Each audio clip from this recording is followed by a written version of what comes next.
Peuple congolais, mes chers compatriotes, chers frères et sœurs de la République démocratique du Congo, notre histoire est ancienne et digne.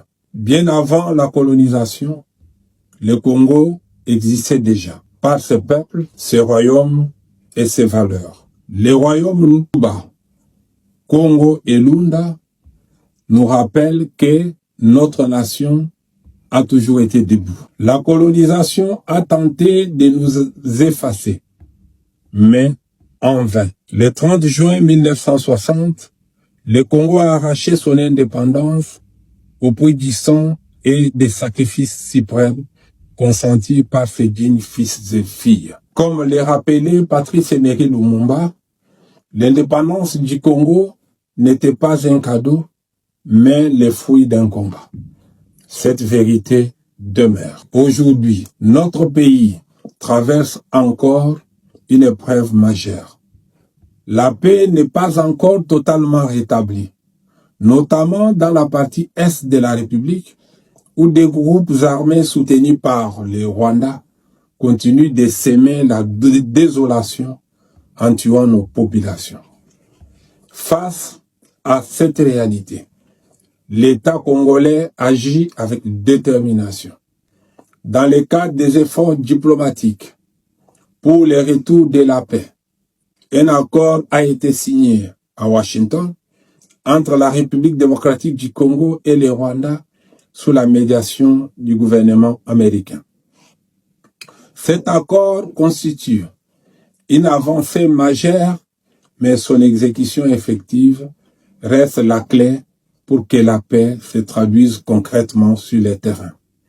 Tout en saluant les résultats obtenus grâce à l'action diplomatique du chef de l'État, son Excellence Félix Antoine Tshisekedi Tshilombo, nous estimons qu'il reste beaucoup à faire.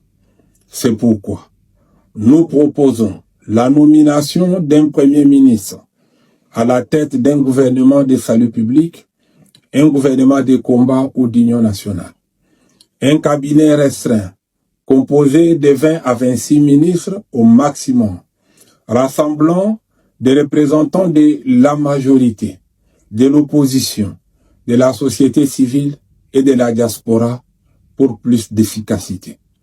Sa mission sera de poursuivre le travail diplomatique déjà amorcé avec impartialité, rigueur et équité, afin de garantir l'application correcte des engagements pris par des partis engagés dans les conflits. Dans ces combats, le PPCA apporte son soutien indéfectible, clair, loyal et responsable au chef de l'État pour les efforts qu'il mène afin de restaurer la paix, défendre la souveraineté nationale et préserver l'unité du pays. Mais cette bataille dépasse un an et encore moins un parti. Le sursaut doit nous réunir, la majorité présidentielle comme l'opposition, les Congolais de l'intérieur comme ceux de la diaspora. Car face à la menace contre la nation, le Congo doit parler d'une seule voix. Comme le disait le fait Etienne Tshisekedi de mémoire, le Congo ne sera sauvé que par les Congolais eux-mêmes.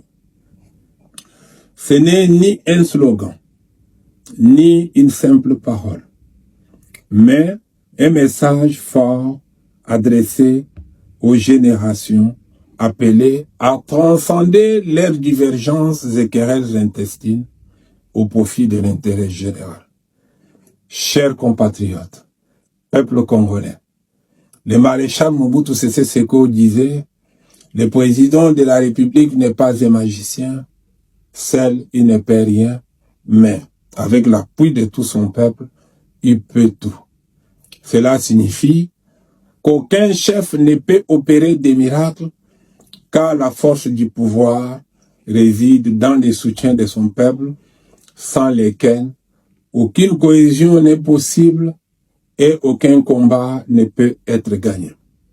C'est pourquoi En cette fin d'année, nous lançons un appel solennel à tous ceux qui aiment réellement le Congo de s'engager maintenant.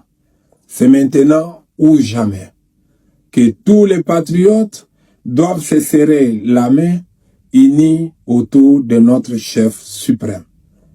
Nous le répétons, c'est maintenant ou jamais le moment de répondre à l'appel du sursaut national. C'est ici l'occasion de gagner ensemble la bataille de la dignité et de la paix. Mzee Laurent Désiré Kabila nous rappelait ne jamais trahir le Congo. Aujourd'hui, ne pas trahir le Congo, c'est s'engager dans l'unité, soutenir les institutions légitimes et légales et agir dans un élan collectif. Le PPCA, Parti panafricaniste congolais et allié, réaffirme: le Congo appartient aux Congolais. Il est un et indivisible. Sa cohésion et son unité constituent les ciments d'une véritable paix pour son peuple. Le Congo est à nous. Il l'a toujours été et personne ne nous l'arrachera. Vive la République démocratique du Congo, vive le peuple congolais, vive le président de la République, vive l'Union sacrée pour la nation, vive le PPCA. Je vous remercie.